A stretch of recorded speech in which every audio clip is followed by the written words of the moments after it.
Assalamualaikum warahmatullahi wabarakatuh.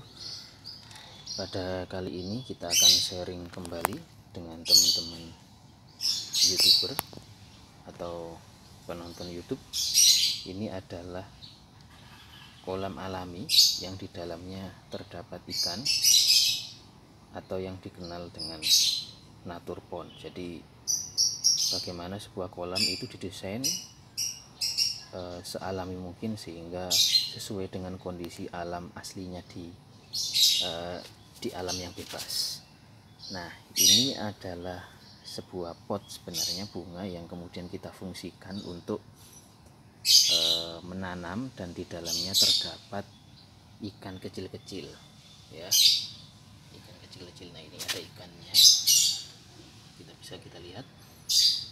Nah, ikan tersebut itu sengaja kita berikan atau kita taruh di dalam pot ini dalam rangka ya, tujuannya adalah untuk estetis atau keindahan, dan yang kedua adalah untuk mencegah jentik ya, yang nanti akan menjadi nyamuk ya. Jadi di sini ingin sharing ya tentang pengalaman saya saja dalam membuat kolam natur pond ini. Jadi pot yang kita gunakan ini ketinggiannya, kedalamannya kurang lebih 35 cm, kemudian lebarnya kurang lebih 1 meter ya, 1 meter. Dan ini sudah berulang-ulang kita gunakan berbagai macam tanaman, tetapi yang paling bertahan adalah tanaman yang sekarang sedang Anda lihat semua. Nah, ini sharing. Yang pertama, tanaman yang ada di dalam pot yang kita gunakan itu adalah di sini. Ini adalah namanya sirih gading. Jadi sirih gading yang model ini bisa hidup di dalam air, tetapi sengaja tidak kita tanam full di air, tetapi nah, jadi akarnya itu sebagian di tanah, kemudian kita lewatkan di sini. Di samping keindahan juga sebagai nutrisi, dan juga mengambil air untuk sebagai bahan makanan bagi tanaman tersebut. Dan juga sebaliknya, tanaman sirih gading ini juga berfungsi untuk memberikan oksigen ya. Ini kalau ingin tahu, ada beberapa video YouTube yang lain yang menjelaskan tentang itu. Yang pertama adalah sirih gading. Ini yang model seperti ini ya. Ini ada banyak jenis sirih gading. Nah, ini kalau ini dengan yang sebelah ini berbeda ini. Kalau yang ini bisa masuk di air dan akarnya juga bisa tumbuh di air, sementara yang ini berdasarkan pengalaman saya ya, yang daun seperti ini tidak bisa ya. Ada jenis banyak sirih gading, ini juga sirih gading dan sebagainya, tapi yang kita pilih yang seperti ini. Nah, tanaman yang pertama adalah sirih gading, kemudian yang kedua adalah ini namanya bambu air ya. Bambu air ini kalau ditanya kenapa kok kecil-kecil ya, awalnya memang ada, kita memelihara kucing ya, sehingga sering dibuat bermain kucing, sehingga ini sering patah, sehingga keadaan bambunya sangat kecil-kecil. Jadi yang bambu air ini kita sengaja buat pot, kemudian di dalamnya ditaruh tanah dan ditanami bambu air, sehingga ketika kita mau membersihkan itu dengan mudah kita angkat potnya plus dengan bambu airnya ya. Tidak langsung kita taruh tanah di dalam pot yang besar ini, tetapi kita taruh pot yang ya, seperti itu penampakannya ya. Nah, itu yang kedua. Kemudian di sini juga ada lumut. Ini bukan lumut, ini namanya alga ini ya, ini hama. Ini bisa lihat ya. Jadi ini sengaja saya biarkan, tidak saya bersihkan secara keseluruhan ya. Nah, ini tidak kita bersihkan di samping sebagai ekosistem yang alami, juga sebagai peneduh ya, peneduh bagi ikan-ikan, dan juga sebagai sarana tempat hewan-hewan lain yang kemudian itu menjadi makanan dari ikan yang ada di dalam ini. Nah, kalau sudah sangat over ya silakan dibersihkan. Nah, itu ya. Kemudian berikutnya ingin sharing ikan ya, penghuninya. Jadi penghuni di sini ini ada ikan yang pertama, dan juga ini jenis ikannya ya. Ikan saya tidak tahu jenisnya apa ini. Warnanya kuning dan satunya itu warnanya merah. Ini lebih murah ini kan ini. Yang satunya yang warna ya merah ini karakternya gesit. Kemudian yang kuning ini relatif anteng. Mana yang kuning ini ya? Nah, itu ya. Nah, kemudian di dalamnya juga kita kasih udang red cherry ya. Kita contohkan red cherry. Nah, red cherry-nya sudah berkembang banyak ini.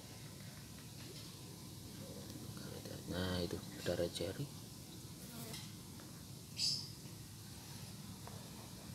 Nah, ada red cherry. Ikannya di sini. Nah, sebagai gambaran, dulu kita naruhnya udang red cherry ini kalau nggak salah cuma 4 ekor ya, tapi sekarang sudah banyak ini. Kalau kelihatan ini kameranya nggak terbatas sehingga nggak. Nah, sehingga itu di samping sebagai hiasan juga sebagai ini pemakan alga lumut ini ya, pemakan ini. Nah, sebagai unsur keindahan yang lain ini juga kita tambahkan beberapa tanaman-tanaman di sampingnya. Ini diantaranya tanaman ini. Nah, ini sebagai keindahan saja. Juga ada tanaman ini mati, bukan mati ya, tapi nggak bisa lurus. Nah, gitu ya.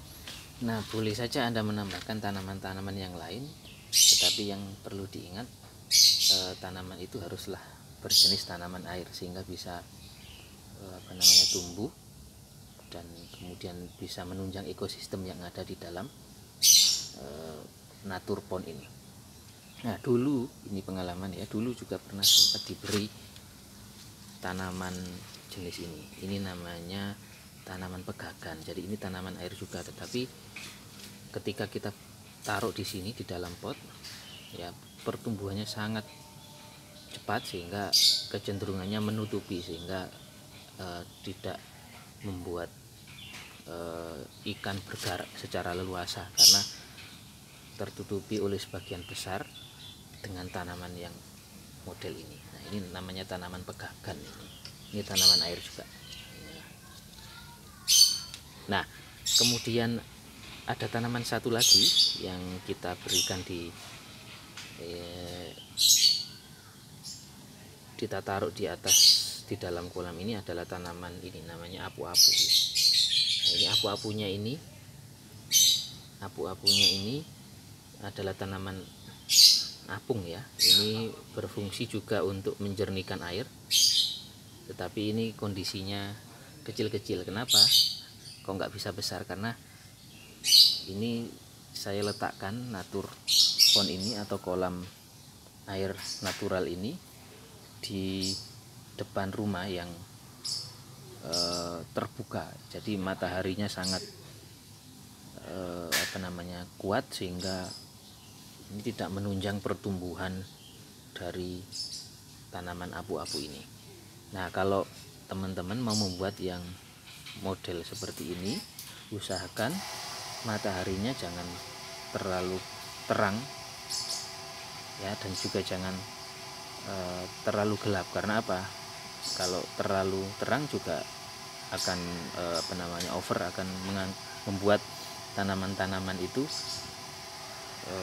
tidak bisa tumbuh secara maksimal, dan apabila terlalu gelap pun juga mereka tidak bisa mendapatkan sinar matahari untuk berfotosintesis. Nah, gitu ya. Jadi bisa menggunakan tanaman apu-apu ini atau juga bisa menggunakan tanaman yang sejenis. Kalau nggak salah namanya frog bit itu juga boleh. Yang terpenting sinar matahari bisa masuk sampai ke dasar, dan juga sinar matahari tidak sampai membuat suhu di ekosistem atau air di tanaman. Nah, dan tanaman itu menjadi terlalu banyak sehingga tidak membuat subur atau menjadikan ekosistem ini tidak berjalan dengan baik. Ya, itu ya, saya mau coba ini. Nah, ini penampakannya. Boleh kalau misalnya ada sharing dari teman-teman untuk berkomentar di kolom komentar, dan kalau ada pertanyaan juga boleh ditanyakan di kolom komentar. Ya, silakan tulis subscribe dan bertanya, dan kalau ada informasi juga silakan disampaikan di kolom komentar agar penonton yang lain juga bisa membawa dan membaca dan mengambil manfaat dari komentar tersebut. Kurang lebihnya mohon maaf. Assalamualaikum warahmatullahi wabarakatuh.